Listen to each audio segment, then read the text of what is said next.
To watch the latest from India Science, don't forget to subscribe to the channel and press on the bell icon to get notifications on all the science-related videos.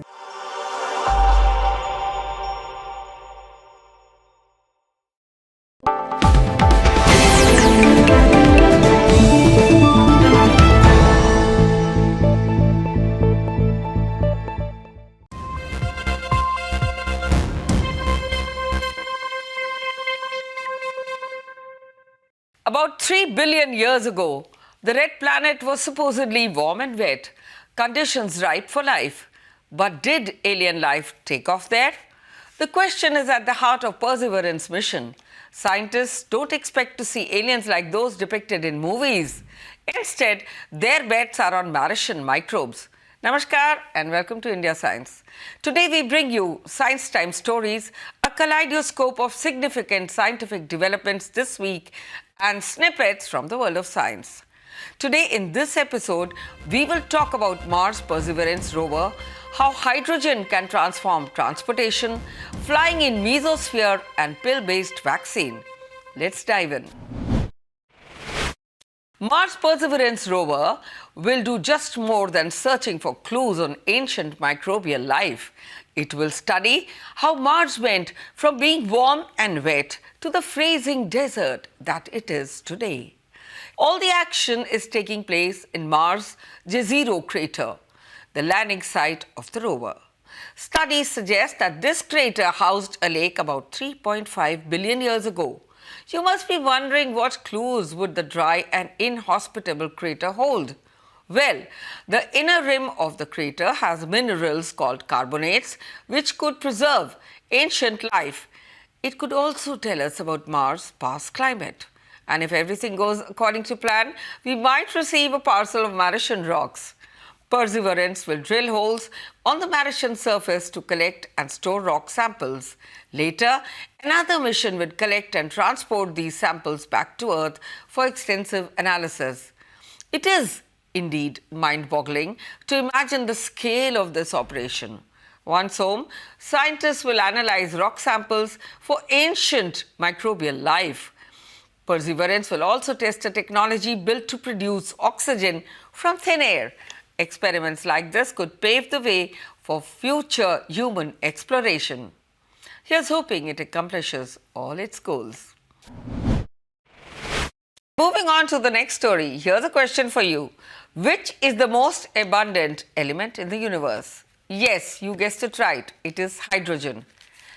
Now imagine if you were to use hydrogen to power our vehicles. The only problem is that this element doesn't exist freely in nature. It is found in water, H2O, methane and other hydrocarbons.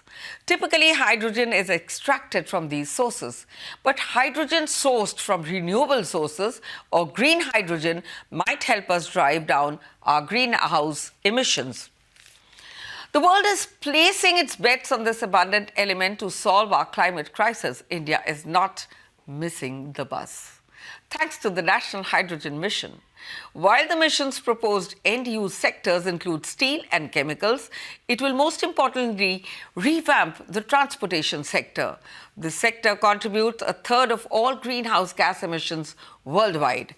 The move comes right after Delhi became the first to operate on hydrogen-spiked CNG, HCNG, in a 6-month pilot project. I'll tell you what HCNG is now. CNG, as you might know, is compressed gas whose main ingredient is methane. It is cleaner than petrol and diesel. When CNG is mixed with 18% of hydrogen, it becomes HCNG. This mixture could reduce the emission of carbon monoxide by up to 70% according to reports. It could also help save fuel expenses. Now, who wouldn't want that? It is also important to remember that not all hydrogen generated is green. Hydrogen produced from fossil fuels is called grey hydrogen and is more prevalent than its green counterparts. And have you heard of blue hydrogen, friends? It is generated from fossil fuels, but the resulting carbon emitted will be captured and stored. Hydrogen generated entirely from renewable power resources is called green hydrogen. Moving on to our next story. while we are on this topic, we should talk about a related development. Mesosphere. It is about 50 and 80 kilometers above the Earth's surface. It is unexplored. Did you know that our flights can't fly there? The reason: the air is too thin to allow aircrafts to float. Rockets pass through this region but don't fly there. What if I told you that scientists have figured out a potential solution, one that could pave the way for tiny aircraft to stay afloat in the mesosphere using sunlight? This might seem far-fetched, but researchers from the University of Pennsylvania have found a way to keep tiny objects floating in the mesosphere. Thankfully, scientists can simulate mesosphere conditions in their lab. They place the mylar material in a chamber that mimics the mesosphere. Next, they expose them to light. What do you think they observed? Mylar was floating. This happened because the carbon nanotube attached to mylar absorbed light and warmed up. This then warmed up the molecules in an object's vicinity, thereby creating a sort of lift, keeping mylar afloat. It sounds impressive. You might ask why this is important. Well, scientists don't know its wide applications as of now, but they think sending micro aircrafts into the atmosphere could help map wind conditions and thereby study the Earth's climate. And now we move on to our next story. Well, last week we told you that Bharat Biotech is kicking off phase 1 trials of the nasal vaccine for COVID-19. We also mentioned that nasal shots are needle-free, easy to administer, need a single dose to work, and might be more likely to prevent the infection, the spread and the development of this disease.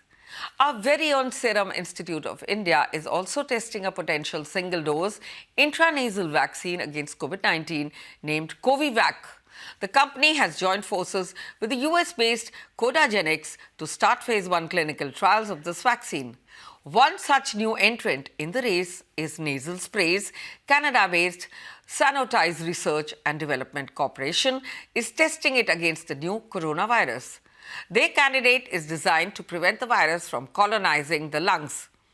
And you know what? The spray contains nitric oxide. You might wonder what makes nitric acid special. Well, it is known to have antimicrobial properties. The next one is equally exciting. There is a chance that pills might make an entry too. Some scientists believe that a pill-based vaccine could help strengthen the battle against COVID. So what are pill-based vaccines, friends? Well, it involves turning an injectable shot into an orally administered tablet, one that can pass through the stomach and be directly absorbed into the mucous membranes.